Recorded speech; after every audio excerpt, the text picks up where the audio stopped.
Vous vous trouvez le long d'une canalisation d'eau usée. Les eaux usées sont les eaux sales provenant des habitations, des industries ou de l'agriculture.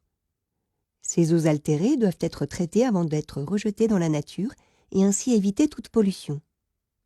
Pour ce faire, elles sont acheminées jusqu'à une station d'épuration par des réseaux d'assainissement. Nous nous trouvons actuellement au niveau de ce réseau, juste en amont de la station. La dépollution des eaux passe par différents process de traitement conçus pour extraire au fur et à mesure les différents polluants contenus dans les eaux.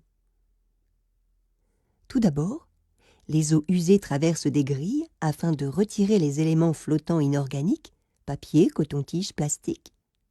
Ces grilles permettent d'éliminer les éléments grossiers qui seront traités avec les ordures ménagères. Cette étape de filtration s'appelle le dégrillage. Puis les eaux passent par de vastes bassins où la réduction de vitesse permet de faire flotter les graisses en surface et décanter le sable au fond. Ces étapes de pré-traitement, dénommées déshuilage et dessablage, permettent d'extraire les éléments susceptibles de gêner les traitements ultérieurs ou d'endommager les équipements. Il s'ensuit les traitements physico-chimiques permettant d'extraire les polluants dissous et les matières en suspension. En ajoutant des adjuvants appelés également floculants, les éléments dissous s'agglomèrent et décantent au fond des bassins. Puis interviennent les traitements dits biologiques, permettant de nettoyer l'eau par l'action de micro-organismes. Ces bactéries vont épurer l'eau en consommant les matières organiques. Ce procédé, qui se réalise communément en milieu naturel, est accéléré dans la station avec l'apport d'oxygène dans les eaux qui favorise le développement de bactéries et donc leur efficacité de traitement.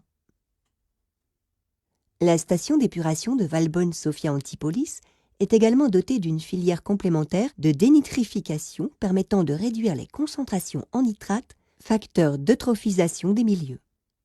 L'eau traitée est ensuite rejetée à la rivière, qui poursuivra l'épuration des eaux grâce aux bactéries naturellement présentes dans le milieu et à sa végétation rivulaire filtrant certaines pollutions. Mais attention, eau traitée ne veut pas dire eau potable, car certains germes et bactéries demeurent dans les rejets.